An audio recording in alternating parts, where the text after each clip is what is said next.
Yun. Hi guys, I'm back. Mikoy Motospecs po. I'm Mikoy. So yun. Guys, maganda mo lang kami ng mga Hella Horn product namin. So don't forget to like, share, and subscribe yung channel namin para maging updated kayo sa mga post namin, mga item, mga new item, new products na tungkol sa mga motorcycle and automotive parts. Yun. So again, discuss ko lang yung app. Soundcheck tayo ng apat na horn na bestseller namin. Si Compact Horn, si Royal Twin Horn, yung popular, yung dilaw. Siyempre, tas yung bestseller namin sa mga automotive, yung Super Tone, tawagin namin siyang Red Tone. Yan. Tsaka siyempre, surprise, yung new namin na Hella Horn. Ang tawagin namin yung Abag Tone. Yan. Unahin natin to si Compact Horn. Small but terrible item namin to si Compact Horn. So maliit siya pero napakalakas ng tumunog. So 111 decibels na rin to, guys. Kasama siyang manual sa loob. Kung sa mga hindi marunong magkabit, pwede rin kayo matuto magkabit sa loob yung manual niya. So, pero tip ko lang sa inyo guys, kung wala kayong experience sa pag-wiring, pagawa nyo lang doon sa mga shop na kakilala nyo, sa mga kaibigan nyo na marunong, or pag malapit kayo sa area namin, drop by nyo na sa shop. Mikoy Motospecs sa Waze, Motoboulevard sa Molino lang. So yun, testing tayo na ito. Compact Horn. Tadee!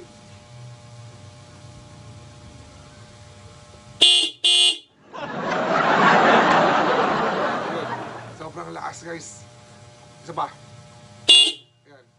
Yun yung tunog ng Compact Horn, di ba? Sabi ko sa inyo, small but terrible. Yan. Ba't talaga pag maliliit nakakapuwing. Pero siya talagang nakakatuloy. Sakit sa tenga. Sunod natin siyempre, yung hindi man daming busina. Kinakabit siya sa mga lahat ng klase ng kasakyan. Tawagan nila dito is yung tunog track. Yan. Tatabi talaga yung, pag binusinahan mo talaga yung mga bus, mapapatingin, tatabi at mapapatingin side mirror mo, yung pala motor na tayo. Ayan, testing natin. Again, ito is 110 decibels din siya. So, ganun siya rin kalakas.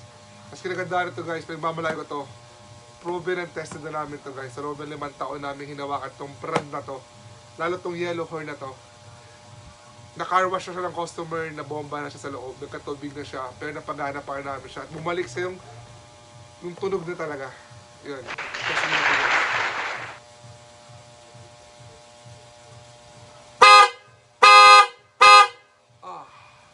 Alright. Masakit. Yun guys, ayun yung tunog niya. So, more on, mabasi. More on bass siya. So, ganoon kaganda itong model na to. So, huwag na i-compare sa ibang brand. Kasi doon parang pag nabasa ng tubig yung ibang brand, paktay na. Guys, ito, suabe. Again, next.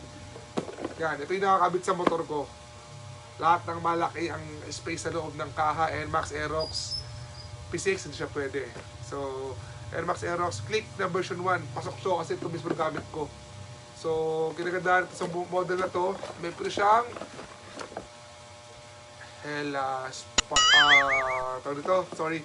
Hella Relay. Talaga, pagod na rin kasi maghapon na kami magtrabaho. Nakakalimot na rin. Buti na, hindi ko kayo nakakalimutan eh. Yun. Again, testing natin to. Ito naman sa 180 decibels. So, pick up, Montero, lahat ng klase ng bihigas sa malaki, pwede nyo ilagay ito. Pwede nyo i-substitute to. Tapos, sa mga motor, yung mga malaki, yung space sa loob, pwede nyo siya ilagay. Testing natin guys. Isa pa lang, wait lang.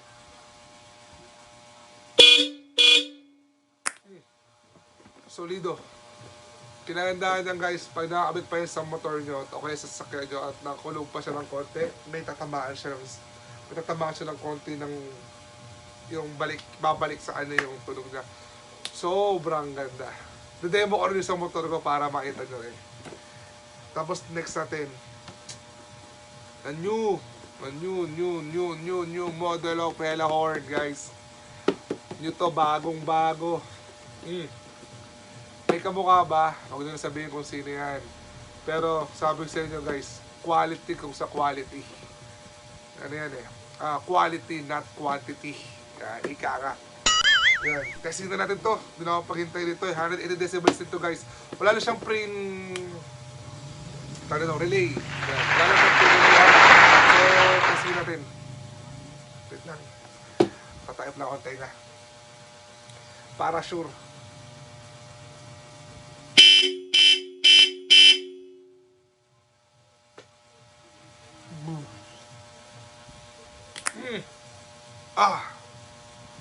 Yun. So, tanggal talaga. Lahat. Pati kasukasuan mo, tanggal dito sa busina na to eh. Sakit ng kasukasuan mo, lahat. Yan. Pag broken hearted ka, busina mo sa tenga mo to. Paalimutan mo to kung yung ex mo. Yun. Yun ang ginagandahan sa busina to. Sobrang swabe. Yun. Again guys, please like and share and subscribe yung channel namin. Motospecs. Available din siya sa Shopee account namin. Shopee.ph/Motospecs. Yun, available din siya. Tapos, guys, palike lang and share yung video namin. Tapos subscribe nyo rin. Marami pa kami i-demo mga new item. So, ginawa namin to para meron tayong pagdedemuhan, pagkukwentuhan araw-araw. Yun guys. Thank you. God bless. Bye-bye. Ride safe.